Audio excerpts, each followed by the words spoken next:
बहुत बहुत स्वागत है इस चैनल पे। मैं आशा करती हूँ कि आप लोग पढ़ाई अपनी अच्छे से कर रहे होंगे, क्योंकि सर आपके बोर्ड्स के एग्जाम है, तो आप लोग अच्छे से मेहनत करिए। हाँ, तो हम लोगों ने पहले क्या पढ़ा था पिछले क्लास में? हम लोगों ने जय प्रक्रम को समझा था कि जय प्रक्रम किसे कहते हैं और इसे कितने पार्टों में भागा गया है। तो फिर हम लोग जय प्रक्रम समझेंगे। उसमें क्या समझे थे कि जय प्रक्रम उसे कहते हैं जिसमें जीवों का अनुरक्षण होता है, मेंटेनेंस होता है, ठीक है। और हम लोगों ने जय प्रक्रम को सब 4 भागों में देखा कि उसको विभक्त किया गया है। पहला में क्या था? पहला पोषण, दूसरा श्वसन, तीसरा परिवहन और चौथा उत्सर्जन। तो आज हम लोग इस टॉपिक पे पढ़ेंगे कि पोषण किसे कहते हैं, पोषण के प्रकार कितने होते हैं, उन सभी के बारे में आज हम लोग जानकारी लेंगे, ठीक है।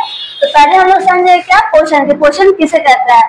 तो पोषण एक विधि है जिसमें पोषक तत्वों को ग्रहण करने का उनका उपयोग किया जाता है।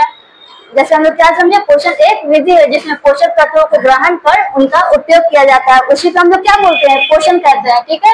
तो पोषण के हम लोग प्रकार समझेंगे। तो पोषण के कितने प्रकार होते हैं, तो आप लोग देख सकते हैं कि पोषण को 2 भाग में बांटा गया है। एक होता है स्वपोषण और दूसरा होता है परपोषण।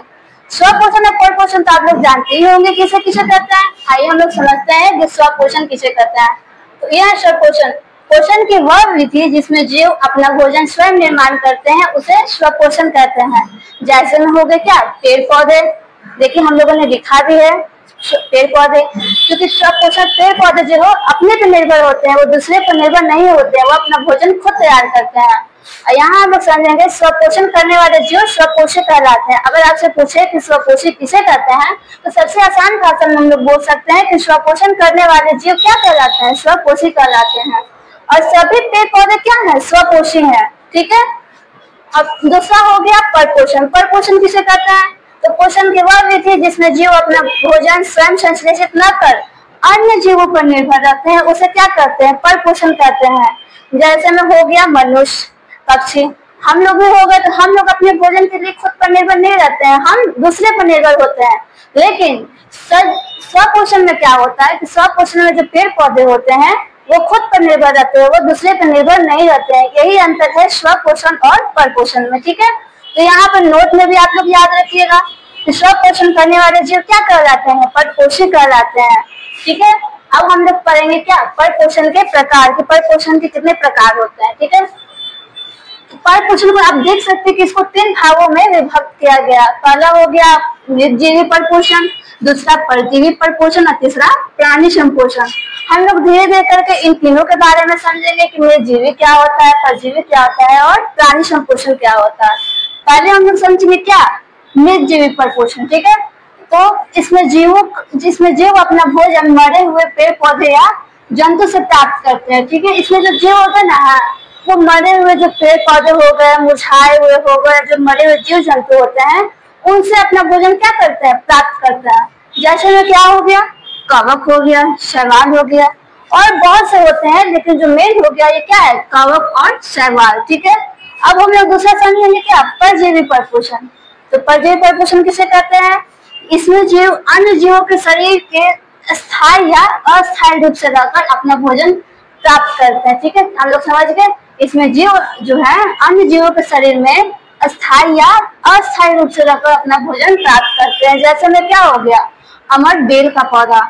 आप लोग जानते हैं कि अमर बेल का पौधा किसे कहते हैं। जैसे में जो बरगद का जो बड़ा बड़ा पेड़ हो गया, उसको क्या होता है, अमर बेल का पौधा हो गया। जैसे में एक होता है खटमल, ये तो आप लोग जानते ही होंगे, ठीक है। तीसरा हम लोग पढ़ेंगे क्या, प्राणी संपोषण परपोषण। ये भी हम लोग समझते हैं इसे किसे कहते हैं। तो इसमें जो अपना भोजन है अन्य जीव से तरल या ठोस रूप से प्राप्त करते हैं। इसमें जो जीव है अपना भोजन किस रूप में, तो तरल और ठोस रूप से प्राप्त करते हैं, उसे क्या कहते हैं, प्राणी संपोषण कहते हैं। अब जैसे में हम लोग समझेंगे क्या, मनुष्य, मनुष्य भी तो प्राणी संपोषण है। और दूसरा क्या हो गया, अमीबा, ये भी है प्राणी संपोषण के उदाहरण, ठीक है। अब हम लोग समझेंगे क्या, प्रकाश संश्लेषण किसे कहते हैं। तो आप लोग तो जानते ही होंगे कि प्रकाश संश्लेषण क्या होता है। पेड़ पौधे द्वारा सूर्य के प्रकाश की उपस्थिति में अपना भोजन निर्माण करने की प्रक्रिया को क्या कहते हैं, प्रकाश संश्लेषण कहते हैं। सबसे शॉर्ट फॉर्म में आपको बताया गया कि पेड़ पौधे द्वारा सूर्य के प्रकाश की उपस्थिति में अपना भोजन निर्माण करने की प्रक्रिया को प्रकाश संश्लेषण कहा जाता है, जिसको इंग्लिश में हम लोग क्या बोलते हैं, फोटोसिंथेसिस। ये तो सभी को पता है। अब देखिए इसका जो हो गया सूत्र, 6CO2 कार्बन ऑक्सीजन 2 को ले लिया हम लोग, 12 देखिए हाइड्रोजन हो गया, यहाँ पे 12 लगा दिए, 2 ऑक्सीजन हो गया, सूर्य के प्रकाश और क्लोरोफिल। क्लोरोफिल जो, अच्छा आप लोग बताइए जो पत्तियों का रंग जो हरा होता है ये किसके कारण होता है? तो ये क्लोरोफिल के कारण जो है पत्तियों का रंग हरा होता है। देखिए ये ग्लूकोज का सूत्र हो गया C6H12O6 प्लस 6 हाइड्रोजन 2 ऑक्सीजन ले लिए प्लस 6 ऑक्सीजन ले लिए 2, ये हो गया हम लोगों का सूत्र। अगर जब भी प्रकाश संश्लेषण होता है इसका सूत्र हम लोग लिखते हैं, ठीक है। अब होता है प्रकाश, इसके बारे में एक स्टार मार्क में आप लोग याद रखिएगा कि प्रकाश संश्लेषण के फलस्वरूप जल के टूटने से ऑक्सीजन निकलता है। ये बहुत ही मेन पॉइंट है, आप लोग इसे याद रखिए कि प्रकाश संश्लेषण के फलस्वरूप जल के टूटने से ऑक्सीजन निकलता है। तो आज हम लोगों ने इतनी सारी जानकारी दी, फिर हम लोग अगले क्लास में पढ़ेंगे।